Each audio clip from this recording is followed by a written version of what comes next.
Mga timbal, magandang araw po sa lahat. Ito yung aking paboritong manok. Bayugon mo ito, bayugon. Dark legs. Oh, timbal. Mag-8 months pa rin mga timbal. Fighter kayo mga timbal.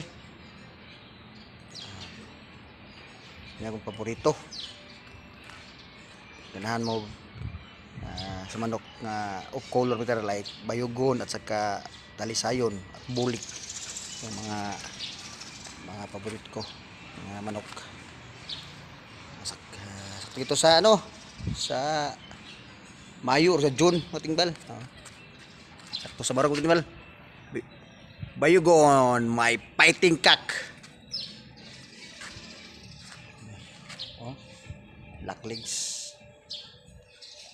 Okay ang bloodline ito mga timbal, kasi ang ama nito 5 bisis na kabuno timbal, galing Negros. Yes. Well, thank you for watching. God bless, bye.